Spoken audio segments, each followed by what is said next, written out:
everybody, and welcome to another exciting episode of Brian's Basement.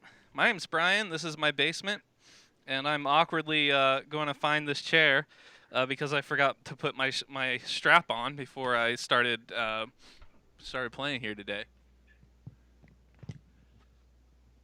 Yeah, we have a very special guest tonight, and before we introduce him, I'm going to play a quick song for you. This is a song that is semi-new, and this is a song that I wrote about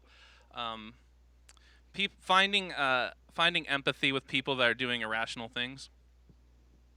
And I thought that this would be a fitting song due to the all the people protesting the coronavirus and stuff like that. So in order to kind of cope with this stuff myself, I try to adopt a policy of like aggressive empathy towards some of these people, and just with the knowledge that whatever people are doing, there's probably an equally powerful force that is forcing them to do that. So this is a song about that. It's named after a scene in Crime and Punishment. It's called Katerina.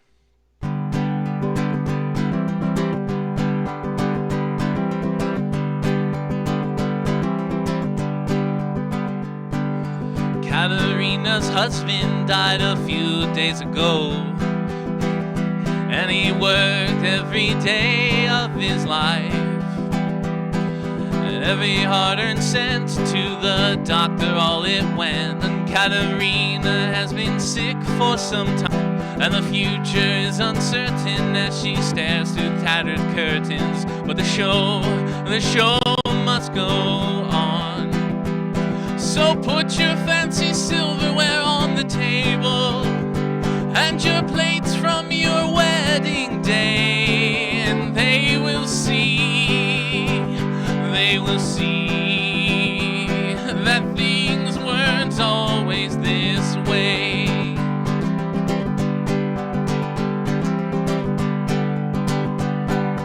Katerina's husband was a military man, and he prospered in them good old days, when people were more decent than they seem to be of recent. But it's easy to be decent when you're paid, and Katerina's children like their grandpa's house. It was bigger and much nicer than their own, and when he finally passed, only inheritance didn't last, and reputation can't buy food or clothes. So tell the stories over and over again of the legends of all you had, and they will see that things weren't always this bad.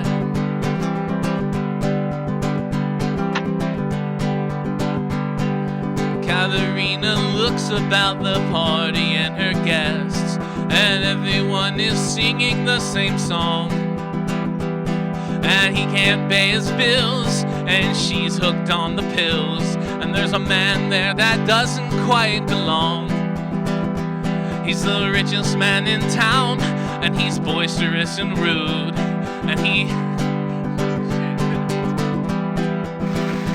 and the promises he speaks are not the promises he keeps, but he's the only one making promises at all. And he called your daughter a thief and a whore, and he promised to turn back time, and they will see why she walks that line.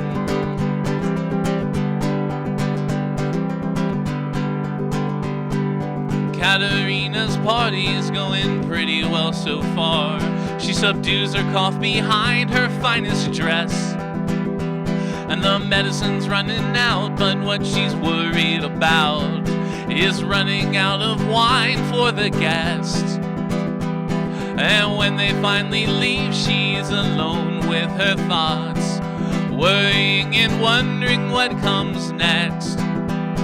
And people from the city say, isn't it a pity Katerina doesn't know what is best? So put the fancy silverware back in the drawer, and the plates from your wedding day, and they will see, things weren't always this way.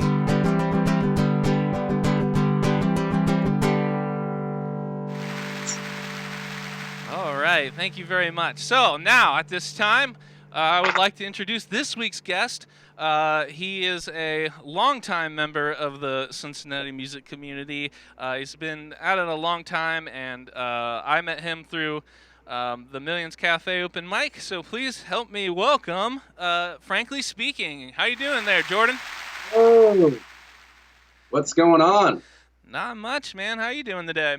Thank you so much for having me. I'm great. I have a Skyline t-shirt on that I found when I was putting my clothes away. I completely forgot I had it, so I'm very stoked that I found it.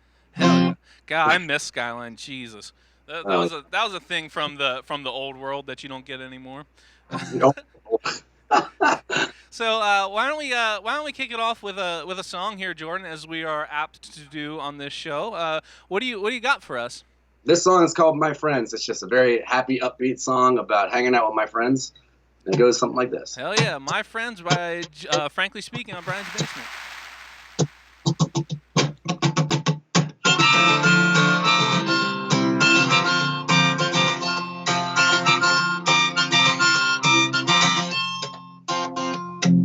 I live in a little apartment right up the street, not very far from all the bars where my friends like to go. We may not be all the smartest, but when it comes down to the heart, there ain't nobody else I'd rather know. 'Cause I've been places, I've seen pieces, I've seen ocean, I've seen land, I've seen good, and I've seen bad, and in between. And I've seen ups and I've seen downs when all my friends come around. All the bad just ain't as bad as it may seem.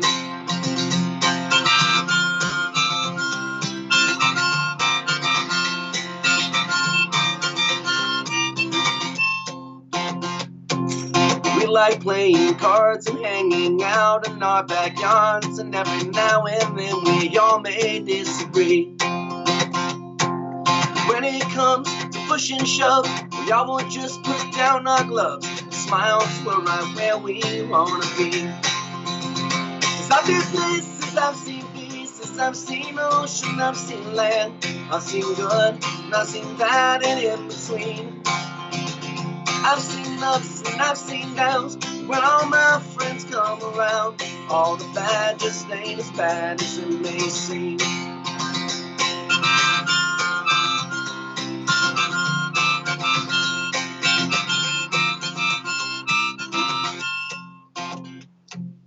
We don't know how long we'll all be singing the same song, but as of now there ain't no reason to complain.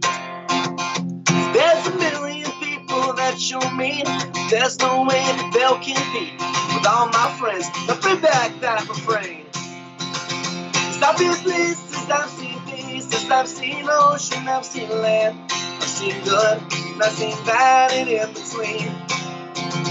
I've seen ups and I've seen downs when all my friends come around. All the bad just ain't as bad as it may seem.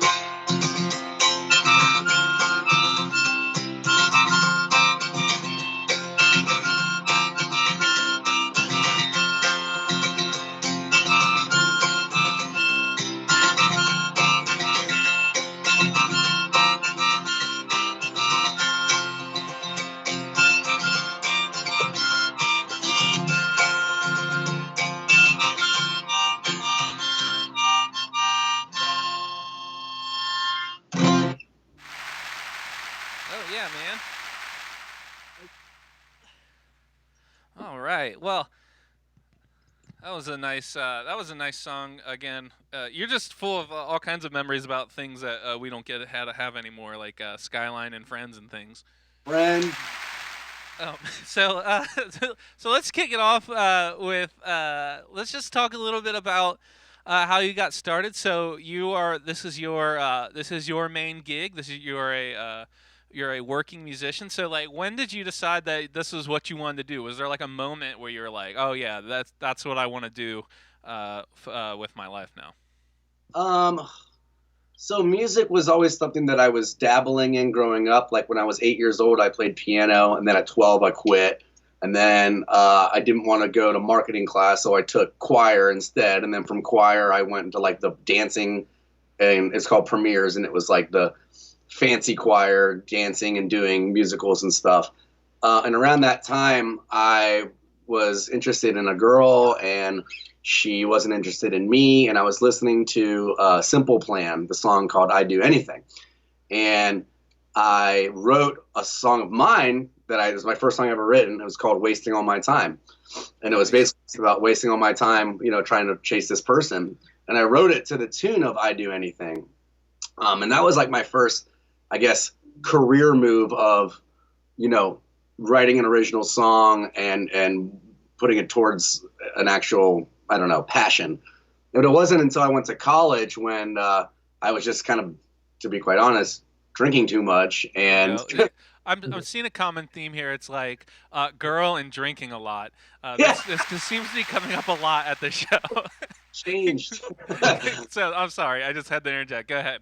Okay. But like when I was in college, I became a music major because I was not declaring a major yet, and I needed to declare something by the end of sophomore year, because I wasn't doing well there. I wasn't getting good grades and stuff, and so I picked up music as a major, and they made me take a keyboard class. And at that point, I learned Coldplay songs because they just come out with Parachute and their second album, which was A Rush of Blood to the Head. And so I got into Coldplay, and then I learned how to play piano again. And I was like, oh, I remember this. I'm kind of good at this. And so then I kind of started writing again, and that's how the whole career started. Nice. So that's you went to so I was doing some research on you. You Well, went thank you. to Rollins, right? Yes. Do you know who else famous? I'm sure there's a lot of famous people, but do you know who I'm thinking of famous that went to Rollins College? Mr. Rogers. Mr. Rogers. Hell yeah. There you His go. I learned that just recently when I nephew, saw that movie and I saw Rollins College. I was like, that sounds familiar. There you go. his nephew was my theory teacher. No shit. Yeah. Oh, cool. Yeah. He's a hell of a piano player too. Yeah. He showed me how to play clocks. Oh, no shit.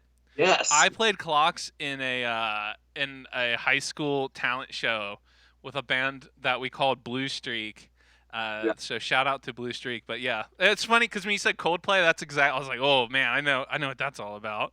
Yeah. Exactly. So like after you started, you're in college doing the music major thing. Like I'm assuming you start writing a little more. And like, who are your influences at the time, like beyond Simple Plan? Well, Simple Plan was just kind of a whim. I'm just kidding. But, God, at that point, I was listening to Fall Out Boy. I was listening to Coldplay. I was listening to right after college. I got into Jack's Mannequin a lot, and he became one of my biggest influencers. Who is now called Andrew McMahon in the Wilderness. But Yep. that's what got me into playing riffy piano stuff and pop punk piano stuff. A lot of my earlier stuff is more pop punk kind of stuff. Yeah, I noticed that listening to your first album, it sounds very like, there's like a couple of pop punk tracks on there, and there's also kind of like some other influences. Now, you recently did a parody song for the quarantine based on One Yes. Week by Bare Yes. Naked Ladies, right? So check that out on Facebook, everybody. Yeah. Um, but I don't know, maybe I was imagining this, but were you catching flack on Facebook for Bare Naked Ladies? No, I was not. Okay, because I thought people were hating on BNL, and I was about to That would was be about to get all angry about that. Yeah, that would be me too. They're one of my favorite I bands. know But yeah, I heard I, that a little in some of some of the earlier albums you were doing too.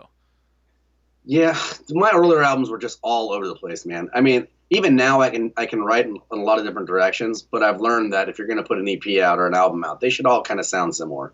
They shouldn't be too far off genre wise. And my first albums were very very different. I think that's kind of a cool a cool feature of having like a large catalog like you had is being like you have is being able to look back on that kind of stuff. And we'll talk about that later. I kind of want to fast forward. I could because you've been around a long time, so you've done a lot of stuff, and there's so much to talk about. But uh, I met you through the Millions at Cafe open mic, like pretty much everybody on the show. We were joking about that today. Saw that with Katie. Yeah, right. Yeah. So, uh, did you have any kind of open mic or formative like event or mentor type that that really got you into like the performing aspect of being a musician? Man, I just kind of learned as I went, to be quite honest with you. I sucked in the beginning. I mean, for a while, you know what I mean?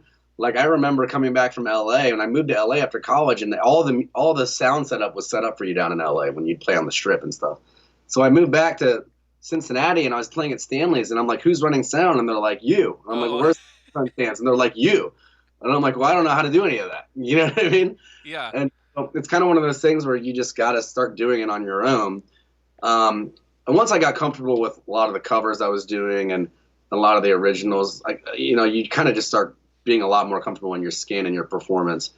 I remember reading Brandon Flowers from the Killers. They said, well, when did you finally stop being nervous? And he's like, well, I'm always nervous, but it probably took me about 1,000 shows. Oh yeah. I think there's a famous quote by like Tony Bennett.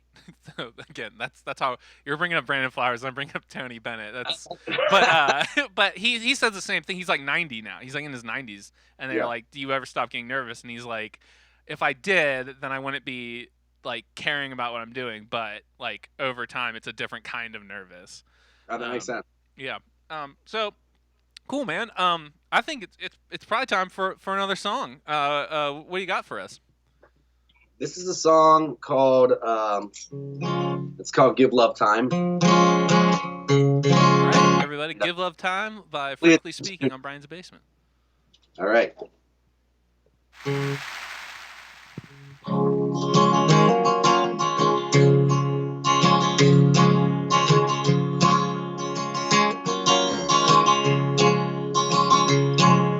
There once was a man with a heart so big that he didn't know how much love to give, but he always found a way to lend a hand. He never asked for anything in return. Deep inside his poor heart yearned for anyone to even understand. He sang, people say you gotta give love time, and I feel like I've been waiting my whole life. But my mama told me that I'll be just fine if I try. So I keep on walking down the line.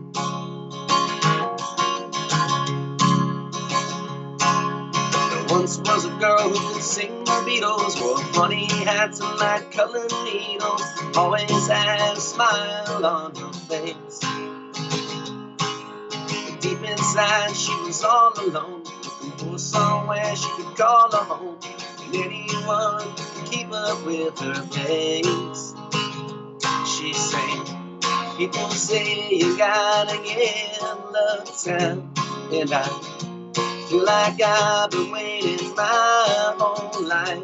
But my mama told me that I'll be just fine if I try.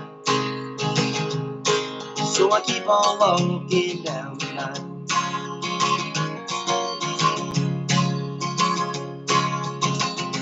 It's not easy leaving people behind, and it's not easy starting over sometimes. But our memories are never far behind. Just keep on trying, keep on walking down the line. You just keep on walking down the line. You just keep on walking down the line.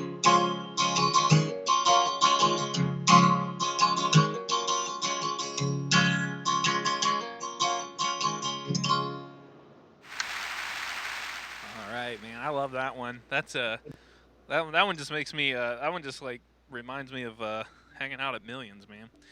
That's because I played it there a lot. Yeah, so many of your songs do that. That's I was having fun listening to your all your stuff on Spotify the past couple days. 'Cause I was like, oh man, this is some good. It's like, It's it's, nostalgic. yeah, it's nostalgic, but also I was just there like 2 months ago. Oh yeah. So, um, cool, man. So we kind of ended about talking about some advice that you read. Is there any other? Scott calls in and asks this question. I thought it was such a good question. I just started adding it to the list. Is there any advice that like you've gotten that's been like particularly powerful? Yeah. You know what's funny? Do you remember Harmonica Tim? He used to come to the open mics. He's got real Oh long yeah, hair. Uncle Tim's Bench, man. Shout Um, out. Oh, we yeah. gotta get him on the show. You gotta get him on the show. 100%. That would be sick. Yeah, I, yeah. Uncle Tim's I was Bench. talking to him about like, God, I don't even know exactly what it was, but something like, how do you keep your dream going when you have these goals that seem so far fetched, but they're still right in your wheel, like they're still in your, you really think you can achieve them. And he goes, and I think I said something like, do you ever start just writing songs, that you don't like, or like songs that you think will be better for other people to understand and like, something along those lines. And he said, why would I write something that I don't even like myself? And I thought that was really big. Like, if I don't even like it, or if I'm not sure about it, why would I expect anyone else to care about it? Yeah, and I also think that being genuine is just like it's like half the battle. Like it gets you so close to the way there. I think it's really really hard to write a good song. I think it's possible, but I think it's really hard to write a good song coming from somewhere that's not from you. Well, and the other thing is, once you start learning about these like music publishing companies that look for certain, like it can't be too descriptive, and it can't be too this, and it can't be too that, and then you start writing in a way that you're just trying to sell, and then you start like totally losing your genuinity because you're like, well, this is what I really want to write, but I don't think they're gonna like, because one time they told me it was too descriptive, so now I gotta dumb it down, and you're kind of not being yourself at that point. And even though it might sell, it's still not something that you really wanted originally. Yeah, I imagine that's such a tough line to walk. From people that are on like the Working Songwriter podcast, they talk about that all the time, like balancing marketability with like the really true thing. I think that would be really tough. That I mean, like, because that's why I just write a bunch of bullshit songs about bridges and glue, because I don't have to worry about any of that shit. So, uh, yeah, Tim, and it seems like everything that comes out of his mouth is kind of like he just like gets you fired up. I don't know why. I don't even think he tries to do it. Let's. So okay. So you have a lot of stuff on Spotify and all the other places that I don't know about.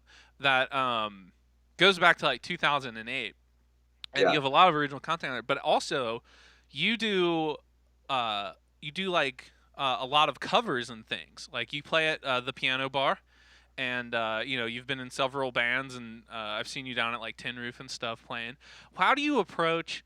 Well, first of all, what do you think makes a good cover? And how is that mind space different approaching making a good cover, writing a good song? I know nothing about the world of covers. I can't do them. So Um, yeah, what do you think? there's two ways to think about this, because I've been doing covers for so long, and I've sucked at them, and I've gotten good at them, and I've tried ones I've never done before on the spot and did decent, or I've done terrible. You know what I mean? I've worked my ass off at ones that I still think are really good, but then I've worked my ass off on ones that aren't. And I think it's a lot of times I'll go and maybe see a cover band, and if it's identical to the cover, I think it's pretty damn good. I think it's really hard to make a cover sound completely perfect. Yeah, totally. But I also respect a cover that's completely different than the actual song. For instance, what's one of my favorite ones? There's Jack's Man, or now it's Andrew McMahon in the Wilderness. He covered "Walking on a Dream" by Empire of the, what are they called? Empire of the State or something like that. Yeah. But he did it completely different than what it sounds like, and it's like one of my favorite songs of all time now. So I think there's two ways to look at it. Identically, hard to do. I've heard so many Mr. Brightside covers, but when I was in Put-in-Bay, I heard one that was almost identical, and I was like, holy shit, they nailed it, you know? I've also heard an acoustic version of Mr. Brightside that was super different, but I didn't like it. I don't even know like how. So if you're coming up with like a set, how do you decide what to do? How do you decide whether to try to like, all right guys, let's like really try to nail this, or like, yeah, we'll just play with it a little bit. It'll be like interesting and weird. I mean, that's when mashups kind of get fun. You know what I mean? When you do like a mashup of one cover and another cover and another cover. It depends on the shows. You know, when we play our Tin Roof shows and we're playing 65, 67 songs in a row, I really don't care if they're all not perfect. Yeah, right. Yeah, totally. like them to be, but it can't, you know, it's not always like that. There's always the margin of error of the drunk people at the bar or things breaking or, you know, things like that. So, but again, if I'm doing an original show and I want to do a cover, I want to do it really different, you know, or one that's not typical that you would hear me cover. So speaking of those Tin Roof shows, I was when I was listening to your stuff, there the especially kind of the last two albums you've done, The Traveler and Depending on the Weather. They're very like they're kind of mellow and they're kind of very folky and they're like, you know, but the Tin Roof show that I saw you at was just like raucous, and your band was just killing it, super high energy, very like a duality. How do you manage the two almost like competing personalities between like what you have to do for the covers and what you have to do for the writing? Fireball. No, I'm just kidding. Yeah, sure helps, right? No, it's just different. When I'm playing covers, I don't have to, you know, be like, you know, it's very vulnerable to play originals and things like that. And so, you kind of want to be in this intimate feel and this kind of chill vibe, or this, you know, you're really there, you're centered. When you're playing covers and you're just trying to entertain, energy is key, you know? Right. So you want to have good energy. You want to look like you're having a good time. I mean, it's acting, it's all acting, but you really want to look like you're having a good time, and hopefully you are. And it's, you know, people give covers a lot of shit, but the truth is, man, when I'm playing an original song and people like it, that's amazing. When I'm playing a cover song and people are singing along with me, that's amazing too. I mean, it's all about trying to make people feel good and have a good time, regardless of if you're selling out or not. Yeah, totally. And well, here's the thing about covers is like, when people hate on the covers, it's like, well, that's because like, well, if you're a musician, you probably play shit covers, and if you're like a person that hates on covers, I mean, like, get over yourself, man. Right. Like, exactly. I can't do it. I've tried. There's a couple of songs I'll do, but like, it's really really hard for me to do a cover at all. So like, whenever I see people doing them, I'm just like in awe because when I do them, they're just I don't know. When I worked at Howl at the Moon, which was the best thing I've ever done, musically, they were like, you need to learn 3 covers a week, because right now you only have about 40 or like maybe 50 or something like that, and you need to learn 3 a week, because there's going to be times where you get requests and you got to go back and learn them, or you got to stick to a genre or change the genre, and you just got to be on your toes at all times. So start learning. And yeah, I want to talk about that a little bit, because I think that's a really interesting gig to have, and kind of like the extreme of this. How do you manage the people that just come up and request whatever, and you're supposed to be able to play it? How does that work? well, that's the fun thing about what Howl at the Moon taught me. You can be a dickhead if you can do it in a classy way. Like, you know, there's times where I've heard people say, my buddy got yelled at by a woman, and she said, "Play this," and he said, "Don't tell me what to do. You're not my real dad." You know, like, just completely weird stuff. And the thing about playing these dueling piano shows is you can steal people's shticks in a little bit, because no one owns it. And so, like, you know, I've stolen when I was in Put-in-Bay, and someone would walk past me and they'd be staring at me and watching, and I'd say, "Hey, it's 10 to look, it's 20 to touch." You know. and then they'd come inside maybe, and then they'd hang out. Yeah. You just, and if I don't know their covers all the time, I usually say like, look, I'm a human being, damn it, I'm not a robot. Like, and then you can say a quote like, damn it, I'm a doctor, not a pool man, or something like.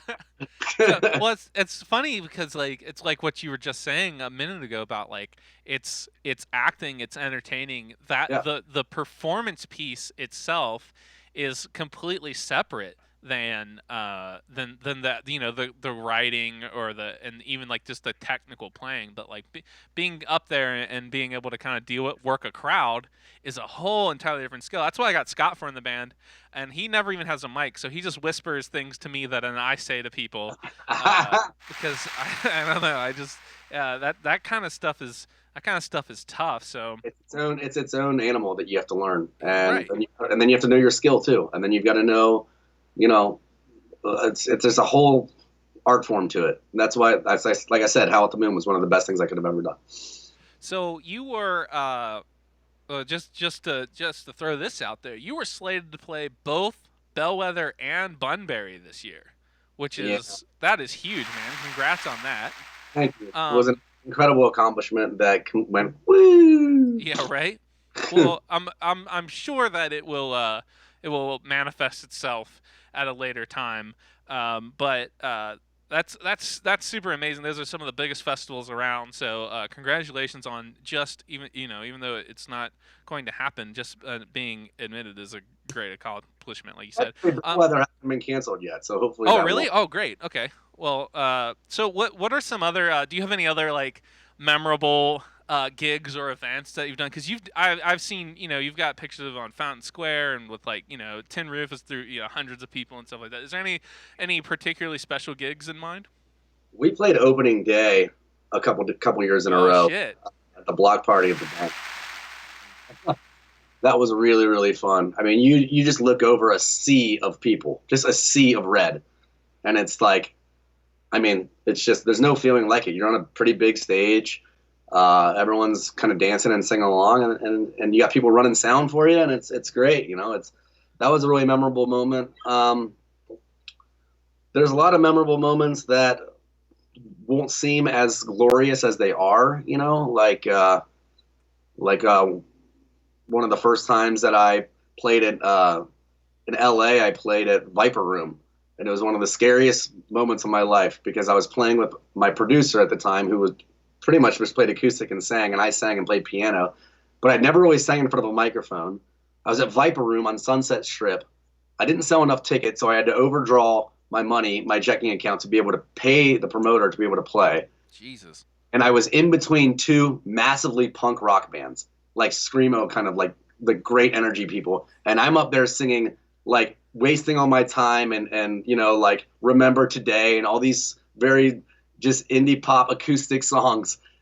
And I played in between these punk bands, and I had only been playing for this is fresh out of college, my first year out of college, so it was the most nerve-wracking experience of my life. I refuse to watch the video still. I have a DVD of it, and I'm scared to watch it.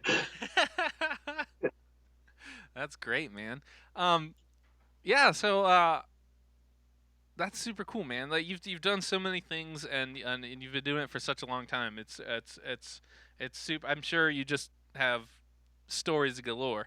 Yeah, Um, people really do like you? to hear about them because I talk too much about Yeah. it. But now, how about another song? What do you got for us? I'm gonna play my newest release. This is called "Stay for a While." I just produced it and wrote it. It's my first song I put out that I actually got like produced myself, and it's signed to a publishing company that works with The Bachelor and things like that. And so I'm very stoked about releasing it. So far so good. Cool. It says stay a while. Stay for a while. Stay for a while by Frankly Speaking on Brian's Basement.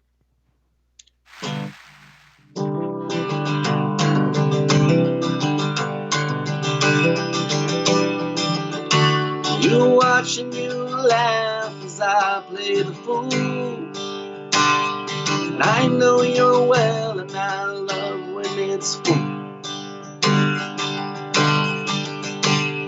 And I have to pinch myself time after time.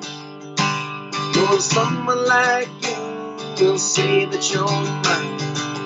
Yeah, you're tough as a bull, but you're softer than nails. You cling to your fingers like a pirate sails. And I love to see a glimpse of your crooked smile. So pull up the seat and stay for a while.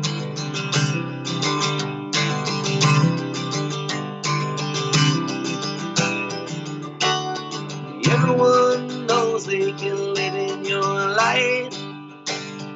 I get to be the one who shares it at night.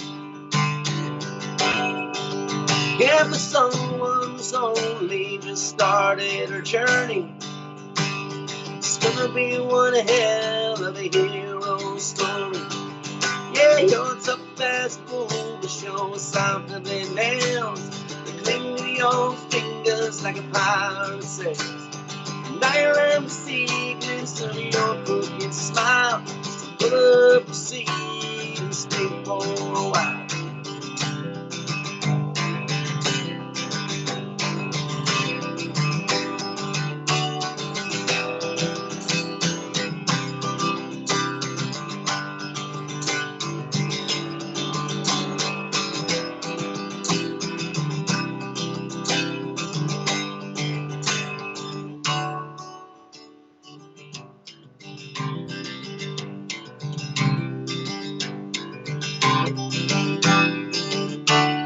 You wanna be a loner, but you hate to be alone. You love to be a savior, but you hate it to the bone. You keep it all inside so they won't ever know. All your hurt and your pain, all your worries and woes. Yeah, you're tough as a bull, but you're softer than nails. You cling to your fingers like a pirate sails. And I love to see a glimpse of your crooked smile. So pull up a seat and stay for a while. So pull up a seat and stay for a while.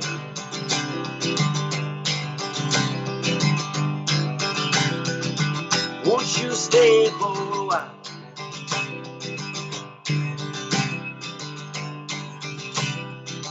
Please just stay for a while. All right, cool, man. I'm looking forward to that one. That one coming out. Is that the one that Stefan whistles on? No, this just came out last week. This came out last week. Yeah. Oh, I must It's have missed the it. newest one on Spotify. Oh, okay. See, I've only listened to the full albums. I didn't get into the EPs and singles. Oh, those are the best ones. What did you say? Those are the best ones. Really? So that's a kind of a thing. We're getting in the songwriting section, so I guess I'll ask this question now. You do a lot of singles and EPs, and also the full albums. So like, when is a good time to do a single versus like putting one on an album, or is it still okay to like do both? So I've researched this a lot, and it seems to be that the way things are going now, because if you want to get your song noticed by a curator from Spotify playlists, you want to release singles so that they... Is everything all right? I can't find my beer. I thought something really went wrong, but I guess it did. I'm sorry, man. So, if you want to get on a playlist by the Spotify curator playlist stuff, they look at singles that get released. They don't look at full albums. They look at a single. So, if you submit one of your new song and you give them a few weeks for them to look at it, it has the potential to get on a playlist that can get you more views, can get you more followers, et cetera, et cetera. And that's a huge deal. And so pretty much now, if you want to get, more leverage with your songs and reach more people, you should just release one song or 4 song EPs. I mean, no one really has the attention span to sit there and listen to a whole album anymore, which sucks, but it's just true. Yeah, that is true. I feel like sometimes it's hard for me because I'm a big album guy. Me too. But because I don't even really use Spotify as a primary thing, so it's I'm still stuck in CD land. So that's. You know how many CDs I have from my third album? I still have, I think, like 2,000 CDs from my third album. They're just sitting there. Oh, is that We Are Islands? Yeah. So I really like that one actually. When I was like Thanks. going through your stuff, that is the one that like stands out. Is like it sounds very different, but Yeah. like very cool. I actually really enjoyed that one. I'll have to get one of the Thank, CDs. thank you. Yeah, for sure. You can have 2,000 of Okay, so them.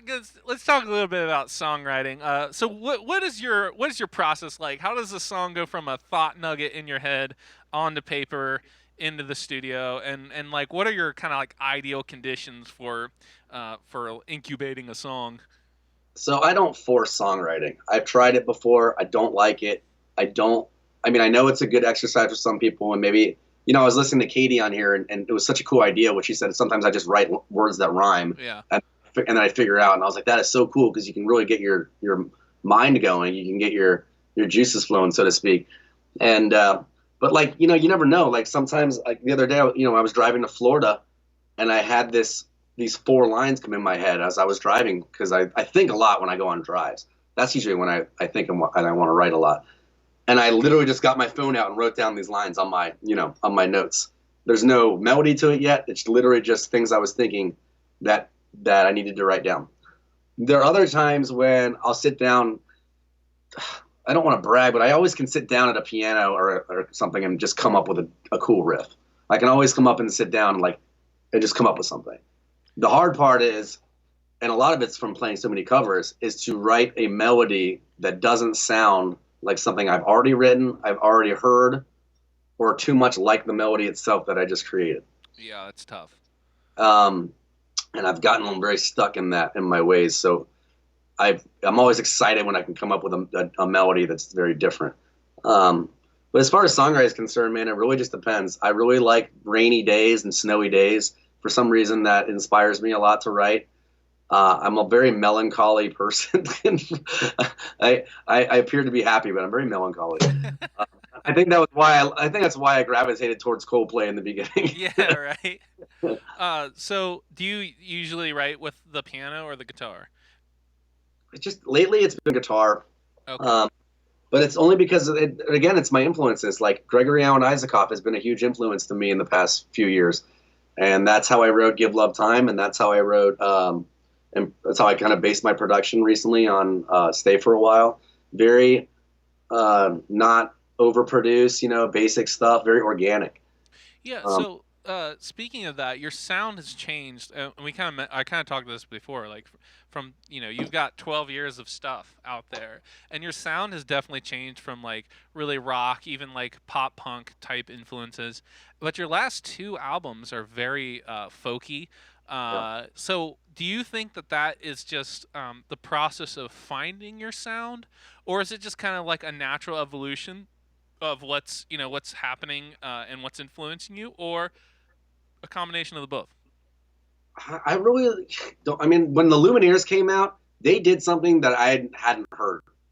They kind of brought this folk indie stuff to they brought Mumford and Lumineers are like the kings of indie folk, and it was just one of those things where I was like, I really like this sound, and I've always kind of had a country twang that I could do when I would do country covers or whatever it was, and I kind of just found myself writing in that way and singing in that way.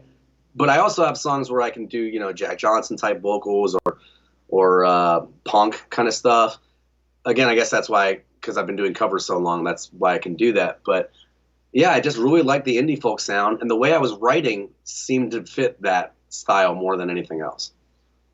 So I Yeah, guess that, I yeah, could definitely hear Lumineers from that latest one. It's a really I think it's a happy sounding album that has kind of melancholy lyrics, like you said. yeah, This is depending on the weather I'm talking about. yeah. You know what What how that title is about, right? what's that? The title of that song or that album. Well, no, tell the story. Well, it's just whenever anybody asks what's your favorite song, and I always say it depends on the weather because I don't know. I don't know what I like unless it's raining or if it's nice out or if it's stormy or if it's whatever. Oh, So okay. Yeah, I really enjoy. What I did is I listened to like that one's the newest one, and then I listened to your first album, and then I listened to the Traveler, and then I listened to the second one apart. apart from How We Feel, Yeah. which is also an interesting album because it's a very heavy piano based. I Um, did most of my stuff with the piano because I didn't know how to play guitar in my first album. oh, My first, really? yeah, Oh, interesting. See, because yeah. I always thought well, I first met you when you were playing guitar at like open mic, but I've always just kind of seen you as kind of like a dual threat in that way. I picked up guitar in 2008 or nine, but I wasn't good at it. Piano, I was playing from 8 to 12, and then from 20 until now. Wow. Yeah, Do you notice that? Is there a difference when you write songs on piano versus guitar? yeah, for sure. That's I think why I got into the indie folk sound. Honestly, if I really think about it, I started moving towards guitar more, and I wrote more like folk stuff. When I'm on the piano, I write like indie pop. I write, like I said, Coldplay or the Killers and things like that. Yeah, I notice that too when I write songs with my bass guitar. They turn out very strange than when I write them on the uke. Um, cool, man. I kind of forgot, but we got to do the call-in section now. And what that means is I turn my phone on not silent, and then people call. And if you have a question for me or Jordan, then just call the old phone, and we'll try to answer them. I was so I was so into what we were talking about. I completely This was forgot we great. do this This was a section. great interview. I mean, we really got into it. Really got into the weeds, as they say. Yeah, and now we got to ruin it with the call-in section, which is a disaster. Yeah. So while we're waiting for people to call in, we'll do props. Um, oh, hold on, we got a caller. Well, we'll do. Hold on, hold that prop. Hold on, let me answer this phone. Oh, we got to put it on speaker. Hold on. Hello, you're on Brian's Basement. Who is this? Hey, this is Stefan. How's it going? That's Stefan, everybody. Stefan, first time caller, a long time listener, first time caller. Long-time listener, long-time caller. Hey, you got a question for either me or Jordan, Stefan? I got two questions, if you wouldn't mind. Oh, go for it. First and foremost, this is both for Jordan. The guitar to your right, that orange guitar, is that CGI or is that a real guitar? And then the second one is, what is your worst gig that you've ever performed? All right. So the question, I'm just going to thank you, Stefan. I want to repeat the questions as: is the guitar real next to you? And what is the worst gig you've ever played? I'm at my buddy's studio. This is a real guitar. The worst gig I've ever played. Jesus. There was two. One was a really embarrassing moment. I was playing at Stanley's, and my piano was the piano stand was in between two stages that were pushed together, and I felt myself kind of slipping a little bit during the performance. And we were in between songs, and my chair was like fell in between the two stages. And so I toppled over, and to catch myself, I tried to grab the piano. So I went, oh shit, like a cartoon character. So that was a pretty embarrassing moment. But I'd honestly say like a Tin Roof show where there's like everything going wrong, like I can't hear my vocals, or the guitar player's amp broke, or the drummer's kick drum snapped, and that all happened on New Year's Eve. In one show. All in one show. Holy shit. And it was just like, you got to keep going. And so like, I get stuck up there playing for 20, 30 minutes by myself acoustically while they're trying to figure out everything out, trying to keep my cool. You're an actor, you're performing, you got to keep your level. And then you got these drunk people, spilling on your stuff. I mean, there's always something shitty at a party type bar, but that was a really bad one. Yeah, that sucks, man. All right, let's get to this prop.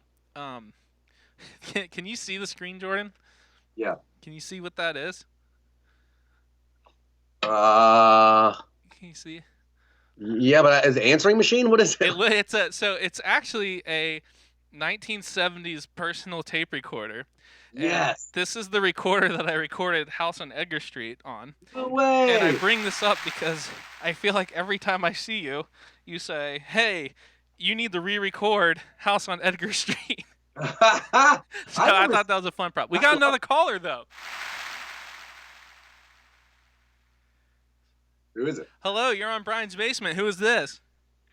This is Katie. Hi. It's Katie, everybody. Do you have a question for either Yeah. me or Jordan? I have a question for Jordan. So, if you could only play one gig for the rest of the year, and you have to choose between playing originals to a small room of your musical heroes or covers to a stadium of strangers, which would you choose? Wow, that is a great question. Thank you, Katie. Just to repeat the question was if you could play one gig for the rest of the year, would it be a gig of originals with a small venue of all of your musical heroes, or a cover gig in front of stadiums of people? That's Number a one, hands down. fantastic question. Fantastic question.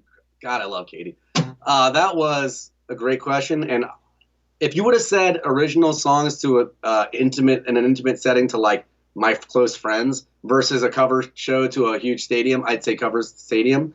But because you're saying to my personal heroes, for sure I'd play an original gig. Yeah, but man, that would be so scary. I don't know, man. Man, I'd almost rather fuck around and get drunk. The stadium thing is out for me, but I'd just almost rather fuck around and get drunk with my friends and play that than. Rather, show the people that have influenced me the most what I'm about. That would be cool. I'm always very proud of my songwriting, so why not show it off? I guess. So you mentioned Gregory Allen Isaacoff. Would anybody else be? Who's one other person that would be in that? That audience. Well, like I said, Chris Martin, Jax Mannigan, Gregory Allen Isaacoff, Brandon Flowers from The Killers, these are all big influences to me. That'd be a cool as hell gig if they were all in one place. Yeah, for sure. Cool, that's a great question. Tom Petty, let's be real. Oh yeah. Yeah, getting Tom Petty anywhere would be great. Oh man, fucking John Prine. That's a sad. I don't know if that. Were you bummed out about that? I don't know if he was on your radar, but. I hate to admit that, but I don't know anything about John Prine. If you did though, you would totally get it. That's was the whole deal. Like a lot of people didn't, but man, that dude was legit. Yeah, I need to really delve into his stuff. All right. Well, you know what? I think we're gonna go ahead and close. Oh, hold on. We got one more call. I was just about to close it, and here I go. Let me answer real quick. Hi, you're on Brian's Basement. Who is this? Hey, this is Joe. Oh, it's Joe, everybody. Joe, do you have a question for either me or Jordan? Yeah, I got a question for Jordan. So I've seen Jordan's bands, frankly speaking, or Bad Resolutions, and I've seen him play solo all the time. And they're always like two distinct worlds. Like the crazy cover bands always, like there's never sprinkling in some of your own original songs in that. And I was wondering if that came from experience, like you used to try and do those and then it went terribly wrong, or if it's just like something you decided to keep those two worlds separate. That's a great question, Joe. Thanks for calling in, man. So the question is, he's seen you play both solo original shows and group cover shows, but you don't seem to sprinkle in any of the originals in the covers. Is that something because something went horribly wrong one time, or because it's just something you decided just wouldn't fit? I'll tell you why that is. It's because when I first came back from LA and I started Frankly Speaking was already what I called myself as a songwriter. But because my middle name is Frank, that's where it comes from, by the way. But anyway, when I got back, I was playing a lot of original shows and building a band behind me. And we were also doing covers, and we tried to combine them. And once we did that, we started getting taken less seriously as original artists and more seriously as cover artists. And then it just became, Frankly Speaking, the cover band. And there was no way for me to branch out from that. And it took me until now for people to really start being like, okay, Frankly is doing original stuff. And so that's why any other band I created was Bad Resolutions or yada, yada, yada. It's because I realize what happens when you combine them. No one can take one seriously. They don't know what you are. They don't know how to promote you. That's interesting, man. Thank you for the questions. We're gonna close the ye old Callin section. That was a great Callin section, everybody. That was basically the whole crew there from I love it. 2014 Million. So, Jordan, you done good cultivating a good group with that open mic. I'm glad. Um, Oh, so I've got one more question for you. Is I don't know. It seems to me, I don't know if this is true, but it would be fair to say that maybe Chasing Butterflies is your biggest hit. yeah, it's over 400,000 views on YouTube right now, and Yeah, and like 25,000 listens on Spotify and stuff like that. yeah. It's an amazing song, and I was just wondering if you could tell the story about it and about why you think that song resonates with people.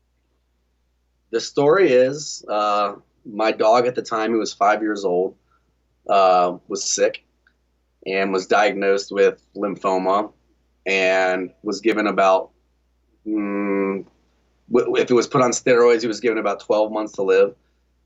And so I wrote this song right in front of him.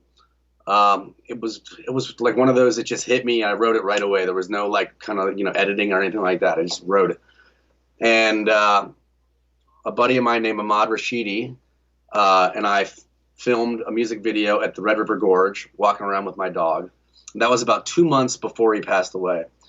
And so we released the video, and what I've learned about this song is, and music in general, is that once you make something that resonates with everybody, that everybody can relate to, that everybody's gone through, and that everybody understands, that's when you've got a song. That's when you've got real music, real, you're reaching someone, you're touching someone. And so every day I get comments from people saying that thank you for the song, or can I use the song in a tribute to my dog? And, I don't think there's any greater accomplishment. Like fuck money, man. Like when you can do that with somebody and reach somebody that way, I think that's the most important thing. Yeah, that's amazing, man. So I guess it's time for your last song. I don't know if you were planning on playing it or not.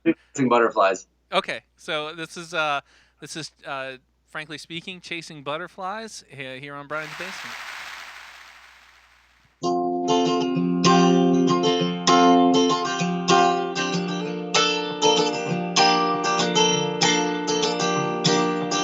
When I first saw you, knew I had to take you home.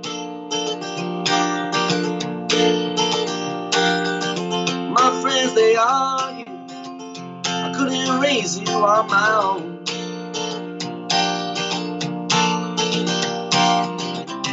I was sure that you were meant to be with me.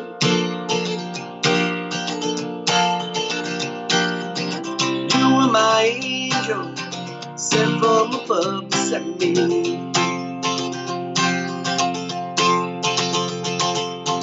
Let's get in my car, and I'm gonna take you for a ride. Go to the bar and greet all the customers inside. I won't forget all that you've done for my life. My only hope is you're up there chasing butterflies.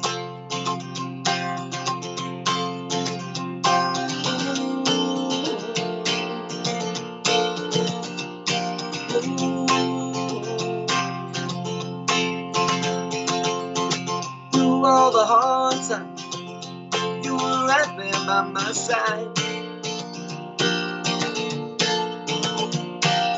When I needed answers, I just looked into your eyes.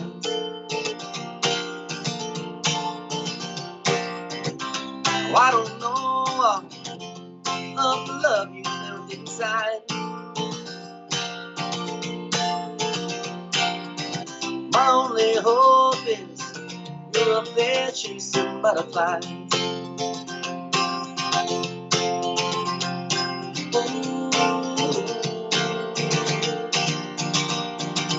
I know we'll be together another day, another time. But until then, just keep on chasing butterflies. But until then, on chasing butterflies.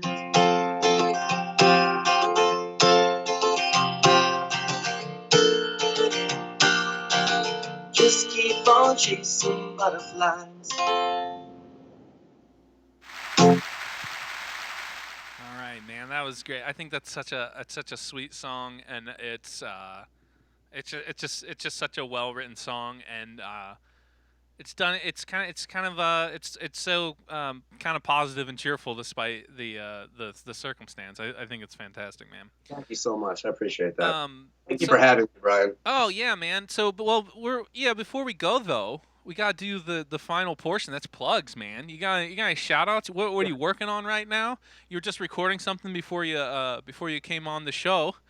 Yeah. So there's like I said, there's a publishing company that I'm signed with right now that are basically paying me or paying me, yes, but they want me to do a 5-song album for them that they're gonna pitch to film and TV, and I'm producing it myself. So the first song was "Stay for a While" that just came out, and I'm working on a second one right now that I wrote recently in Florida. And that's all I've got so far, but luckily there's no timeline on when I can send it to them. So still working, still going, but other than that, until the quarantine lifts, I have no gigs. Yeah, man. But hopefully when it does lift, I still have some gigs in Put-in-Bay this summer, so that'll be fun. And let's hope that Bellwether is still going. Yeah. 6. Ooh, hope for Bellwether, man.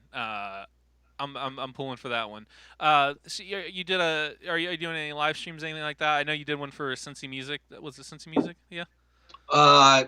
Yeah, I did. Yeah. Yeah. Okay. Yeah, nothing's nothing's on the table yet, but I kind of randomly do it. So when I do decide to do it, I'm like, yeah, I think I'm gonna do it. Okay. Well, people can find you on, was it Frankly Speaking Music, I think is your Facebook page? Yeah, Frankly Speaking Music, and then you can go to franklySpeakingMusic.org. That's my website. Okay. And you can go to on Instagram. It's JORDON Frankly Speaking. Jordan Frankly Speaking. I've got links to your YouTube channel as well as your Facebook in the description of this video. I will add your website later. Awesome. Well, dude, thanks for sitting down and chatting for a little bit. You've got so many stories, man. We're gonna have to get you on again because I feel like we should just keep going. Yeah, that would be fun, man. And honestly, this is such a great idea. I love like the Between Two Ferns style of this, and like you're a great interviewer, and I hope you do this and continue to do this even when the quarantine lifts because it's a really, really cool idea. Oh, thanks, man. I'm trying here. Like I said, I'm just trying to get drunk with my friends and play music. So who is? Cool, man. Well, again, thanks, and stay on the line. We'll chat after the thing's done. I'm gonna play a song real quick though, and then we'll get out of here. I'm gonna move. Take it away, man. I'm gonna scooch in here.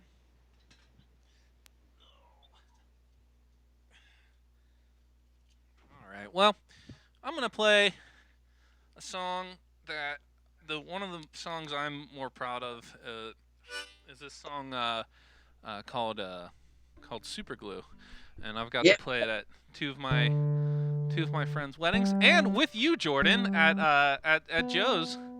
Oh no, at Stefan's. Yeah. We played this on a rooftop together, so I thought this would be a good song to play with Jordan. That's awesome. So, all right, this is Super Glue.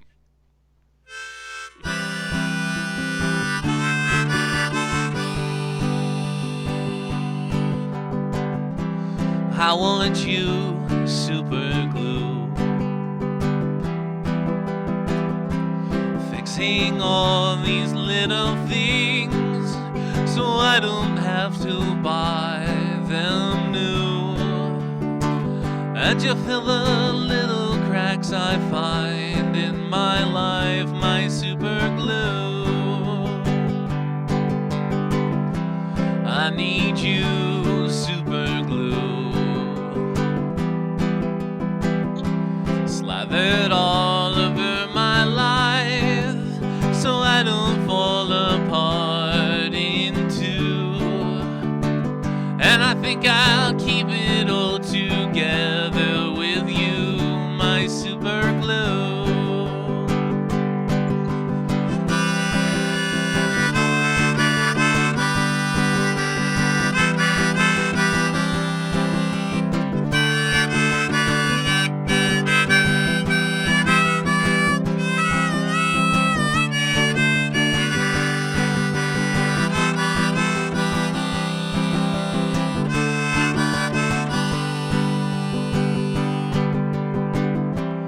What am I going to do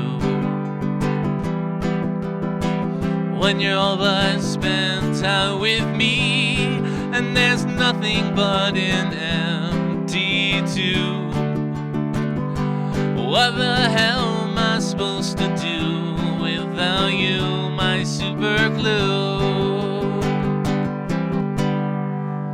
All right, everybody, thank you so much for tuning in this week. I want to thank Kim for working the board and everything.